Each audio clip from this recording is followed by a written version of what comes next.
कहानी है रामपुर गांव की, जहां के मर्द महिलाओं को हमेशा नीचा दिखाने की कोशिश में रहते।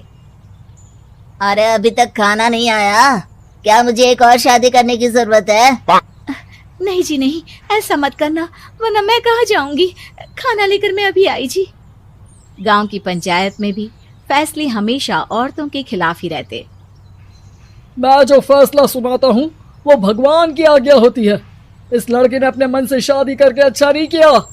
लड़के को घर भेज दो और इसकी शादी इसकी जाति की किसी लड़के से करवा दो, लेकिन ये लड़के, इसे तो गांव के बाहर निकाल दो। नहीं नहीं जमींदार साहब, ये क्या बोल रहे हैं? ऐसा नहीं हो सकता। मेरी बेटी मासूम है, इसे अच्छे बुरे की समझ नहीं है। अरे कहाँ जाएगी ये बेचारी? कहाँ जाएगी? इतनी चिंता है तो पूरे परिवार का गांव निकाला कर देते हैं। बेचारे पूरे बसे बसाए परिवार को गांव छोड़ना पड़ता है। चाहे जो हो, अगर बेटियों को कंट्रोल नहीं कर सकते तो गांव में रहने का कोई मतलब नहीं है। यहाँ औरतों को दब कर रहना होगा। कोई भी अपने हिसाब से कुछ नहीं कर सकता, सब ईश्वर की मर्जी से ही होगा। तभी गांव का एक आदमी दौड़ा दौड़ा आता है। सरपंच साहब, जमींदार साहब, वो कालिया है ना, उसकी बेटी पढ़ने के लिए शहर जा रही है। अच्छा, ये कब हो गया? और कालिया की हिम्मत कैसे हो गई ऐसा करने की? लेकर आओ उसे और उसकी बेटी को। बस फिर क्या था, हाजिर हो जाते हैं कालिया और उसकी बेटी सरपंच के सामने। अरे कालिया, ये क्या सुनने में आ रहा है? बेटी को इंजीनियर बना रहा है तू? और ये बता, गांव में तो स्कूल नहीं है, फिर कहां से इतनी क्लास पास कर गई तेरी बेटी? राधा, जो कि कालिया की बेटी है, उसे लगता है कि सरपंच उसकी तारीफ कर रहे हैं। सरपंच जी, मैंने ऑनलाइन पढ़ाई की है, डिस्टेंस लर्निंग से। सभी में मैंने अच्छे नंबर पाए हैं, जिसे देखते हुए शहर की इंजीनियरिंग कॉलेज में मुझे स्कॉलरशिप मिली है। वाह जी वाह, क्या होती है ये? पहले तो ये बताओ, फिर आगे की बात करते हैं। पूरा गांव राधा की बात सुन रहा था और राधा बोलती जा रही थी। तो ऐसे मैं फ्री में एक अच्छी शिक्षा लेकर गांव में जो कुछ परेशानियां हैं, जैसे बिजली, पानी और इंटरनेट जैसी समस्याओं के लिए काम करूंगी। मैं गांव को शहर से जोड़ने के लिए पुल का निर्माण करवाने का प्रस्ताव रखूंगी। मुझे पूरी उम्मीद है कि जल्द ही हमारा गांव भी तरक्की की राह पर चल पड़ेगा। राधा की बात सुनकर सारे गांव वाले ताली बजाने लगते हैं। सरपंच को समझ नहीं आता कि वो क्या करे। चुप रह नादान लड़की, गांव के खिलाफ जाने के लिए तुझे गांव से बेदखल कर दिया जाएगा, वो भी पूरे परिवार के साथ। और हाँ, अगर ठीक से गांव में रहना चाहती है तो ये पढ़ाई लिखाई छोड़ दे। हम तेरे लिए गांव का कोई होनहार लड़का देखेंगे। तभी गांव का एक आदमी बोल पड़ता है। अरे नहीं नहीं सरपंच जी, राधा बिटिया जो बता रही है, अगर वैसा हो जाए तो हम लोगों को पैसा कमाने के लिए बाहर नहीं जाना पड़ेगा। हाँ जी, और ना ही कोसों दूर पानी के लिए भटकना पड़ेगा। हमारे बच्चे भी अच्छी पढ़ाई कर सकेंगे और आगे बढ़ेंगे, ना कि हमारी तरह खेती करते बैठेंगे। क्यों गांव वालों, राधा बिटिया का साथ देना चाहिए ना। सरपंच देखता है कि गांव राधा के साथ है तो वो चुप हो जाता है। वो घर आकर अपने सलाहकार से बात करता है, जो बहुत ही चालाक किस्म का इंसान होता है। अरे सरपंच साहब, आपको बहुत ही होशियारी से काम लेना पड़ेगा। एक बार गांव तरक्की कर गया, यहाँ के बालक पढ़ लिए तो कोई ना पूछेगा आपको। और फिर ये जो बेटा और बेटी है ना आपके, इनको भी आम लोगों की तरह ही जीवन जीना होगा। हाँ, लेकिन करे तो क्या करे? वो ना आप मुझ पर छोड़ दीजिए, बस मैं जैसा बोलूं करते जाइए। अगले रोज सुबह जब गांव वाले सोकर उठते हैं तो राधा के घर के बाहर और साथ ही वो लोग जिन्होंने राधा का सपोर्ट किया था, उनके घर के आगे लाल रंग से कल आऊंगी लिखा होता है। कल आऊंगी, ये क्या होता है? अरे यह तो खून से लिखा है, लगता है कोई भूत प्रेत या चुड़ैल का साया है। चलो सरपंच जी के पास चलते हैं। सभी सरपंच के पास जाकर उसे सारी बात बताते हैं। और ये तो बड़ी मुश्किल की बात है। चलो, मैं एक बाबा को जानता हूँ, उन्हें बुला लेता हूँ। सरपंच बाबा को लेकर गांव के घर के बाहर जाता है। ओहो, तो ये वो चुड़ैल है जो उन लोगों को निशाना बनाते हैं जो गांव को बदलने का सपना देखते हैं। वो गांव को ऐसे ही संपन्न देखना चाहती है, वो नहीं चाहती कि कोई बाहरी यहाँ का कायाकल्प करे। क्या तुम लोगों में से किसी ने गांव को बदलने की सोच रखी है? तभी राधा की माँ रोते रोते आती है। मेरी राधा घर से गायब हो गई है। अरे कोई तो बचाओ, मेरी बच्ची कहाँ गई?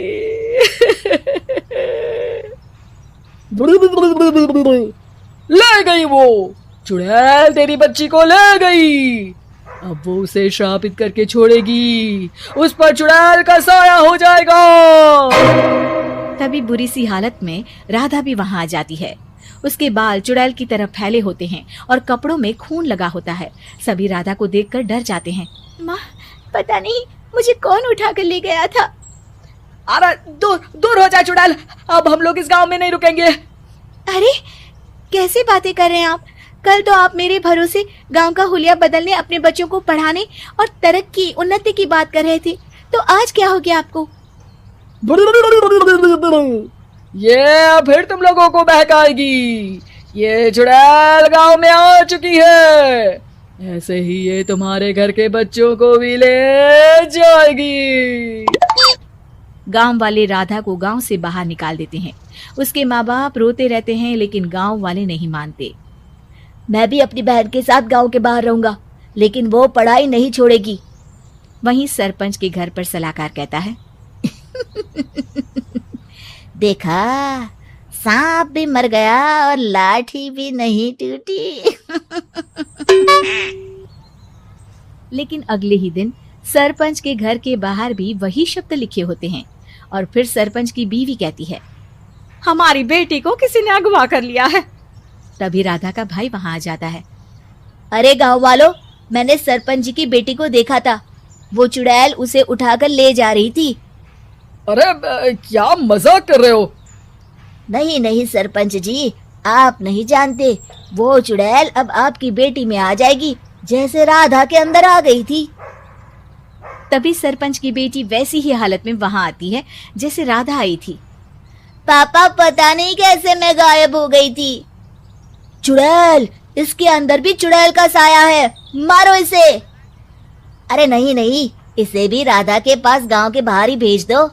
अरे चुप रहो, मेरी बेटी कहीं नहीं जाएगी और चुड़ैल बुड़ैल कुछ नहीं होता है। अरे कैसे बात कर रहे हो सरपंच जी? आप तो बोल रहे थे कि आपका फैसला भगवान का ज्ञान होता है, तो अपने पर बात आई तो अब आप ऐसे बोल रहे हैं। अरे ना ना ना, आपको अपनी बेटी को त्यागना ही होगा। अरे बुलाओ बाबा को। राधा का भाई बाबा को ले आता है, जिसे अब गांव वालों के डर के कारण सच बोलना पड़ता है। मैं कोई बाबा नहीं हूँ, मैं तो मोची था। ये सलाहकार महोदय ने मुझे कहा था एक्टिंग करने को, वो मुझे पैसे देने वाले हैं। अब मुझे माफ कर दो। गलती हो गई, मुझे माफ कर दो। तभी वहां राधा आ जाती है। देखा सरपंच जी, जब गांव के बच्चे साक्षर होंगे तो आप जैसे लोगों की चालाकी नहीं चलेगी। रजनी को बचपन से ही पेंटिंग का बहुत शौक था। वो हमेशा से ही पेंटर बनना चाहती थी, पर उसके माँ और पिताजी ने उसको कभी भी इस चीज के लिए सपोर्ट नहीं किया और उसकी शादी नीरव से हो गई। नीरव रजनी को बहुत प्यार करता था, पर रजनी हमेशा चुपचाप ही रहती। वो इस शादी से खुश नहीं थी। वो ये शादी नहीं करना चाहती थी। उसे तो हमेशा से पेंटर जो बनना था। अपने इस सपने को वो नहीं पूरा कर पाई, इसलिए वो हमेशा उदास रहती थी। रजनी, बहुत ही बढ़िया फिल्म लगी है, कल देखने चले? नहीं जी, कल मुझे बहुत काम है, मैं नहीं जा पाऊंगी।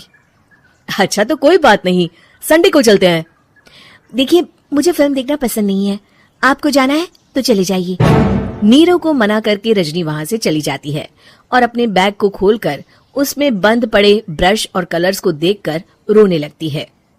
रजनी, चलो ना कहीं बाहर खाने चलते हैं, कुछ तुम्हारी पसंद का। जी मुझे नहीं जाना, मेरी तबीयत ठीक नहीं है।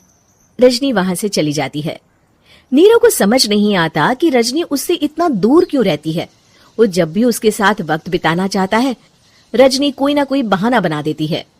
एक दिन घर पर कोई नहीं था, रजनी घर का सारा काम जल्दी से खत्म कर लेती है। घर पर अकेले होने के कारण वो सोचती है कि वो आज पेंटिंग करेगी। वो अपने कमरे में जाकर पेंट ब्रशेस और कलर्स निकालकर जैसे ही कलर मिक्स कर रही होती है कि दरवाजे पर बेल बज जाती है। अब कौन आ गया इस वक्त? इतनी मुश्किल से तो मुझे पेंट करने का मौका मिला है। रजनी दरवाजा खोलती है तो उसकी सास अपनी सहेलियों के साथ खड़ी होती है और सब घर के अंदर आ जाते हैं। अरे बहू, सबको शरबत बनाकर पिला दे, बाहर तो बड़ी गर्मी है। उफ। जी। रजनी पेंट ना कर पाने से उदास हो जाती है। उसे गुस्सा भी आ रहा होता है कि उसने इस शादी के लिए हाँ क्यों कह दी। वो रसोई में जा रही होती है कि उसकी सास उसे रोकती है। बहू, सबके खाने का भी इंतजाम कर लेना, आज का लंच तो ये सब यहीं करेगी। हाँ। रजनी बिना कुछ कहे रसोई में चली जाती है। सबके लिए खाना बनाती है। सब खाना खाते हैं और रजनी घड़ी देखती है कि ये सब कब जाएंगे ताकि वो अपनी पेंटिंग कर सके। जब शाम होती है तब सब चले जाते हैं अपने घर। अरे बहू, सब तेरे खाने की तो बहुत तारीफ कर रहे थे, सबको बहुत अच्छा लगा खाना। आपको मुझे सुबह बताना चाहिए था ना कि आपकी सहेलियां आ रही हैं। पता भी है कितना वक्त लगा सारा खाना बनाने में। अरे बहू, तू ऐसे कैसे बात कर रही है मुझसे? तो और कैसे बात करूं? मैं इस घर की कोई नौकरानी नहीं हूं कि इतना काम करूंगी। रजनी अपने कमरे में जाकर दरवाजा बंद कर लेती है। शाम को जब नीरव आता है तो उसकी माँ उसे पूरी घटना के बारे में बताती है। क्या? रजनी ने आपसे इस तरह बात की माँ? हाँ, और पता नहीं उसे क्या हो गया है, शाम से बाहर भी नहीं आई है। मैंने तो कई बार आवाज दी, खाना भी नहीं खाया उसने। तू ही बात करके देख ले बेटा। नीरव अपने कमरे का दरवाजा खटखटाता है। रजनी, दरवाजा खोलो, मैं हूं। रजनी दरवाजा खोलती है और फिर वापस जाकर अपने बिस्तर पर लेट जाती है। रजनी, माँ से बात करने का ये क्या तरीका है? मैंने कोई गलत बात नहीं की है। अरे तुम क्यों ऐसे बर्ताव कर रही हो सबके साथ? क्या तुम इस शादी से खुश नहीं हो? रजनी कुछ नहीं बोलती। अरे बताओ मुझे रजनी, क्या ये शादी तुम्हारी मर्जी के खिलाफ हुई है? हाँ, मैं ये शादी कभी नहीं करना चाहती थी। तुमसे क्या, मैं किसी से भी शादी नहीं करना चाहती थी। रजनी रोने लगती है। चुप हो जाओ रजनी, बताओ मुझे, तुम क्यों नहीं करना चाहती थी शादी? रजनी बेड के नीचे से अपने पेंटिंग्स, कलर्स, ब्रश, पेपर्स निकालती है। इतने में उसकी सास भी कमरे में आ जाती है। ये देख रहे हो, ये थे मेरे सपने।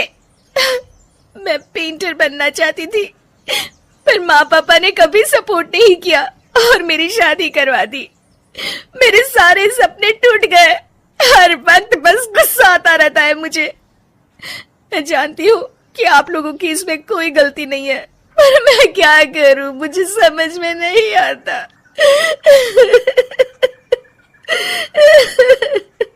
रजनी फूट फूट कर रोने लगती है।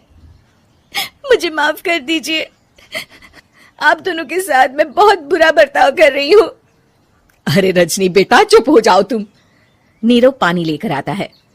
ये लो पानी पियो और शांत हो जाओ। रजनी पानी पीती है और उसकी सास पेंटिंग्स देख रही होती है। अरे नीरव, हमें तो पता ही नहीं था कि हमारी बहू कलाकार है। अरे कितनी अच्छी पेंटिंग्स बनाई है, देखो तो। ये वाली तो मैं अपने कमरे में ले जाऊंगी। आपको ये पेंटिंग्स अच्छी लगी? अच्छी नहीं, बहुत अच्छी लगी। और तुमने हमें बताया क्यों नहीं? तुम जब चाहे पेंटिंग कर सकती हो रजनी। हम तुम्हारे सपनों को पूरा करने में तुम्हारा पूरा साथ देंगे। हाँ बेटा, हम कला की कद्र करते हैं। हम कलाकार तो नहीं, पर मुझे गर्व है कि मेरी बहू एक कलाकार है। रजनी, नीरव और सास तीनों हंस पड़ते हैं।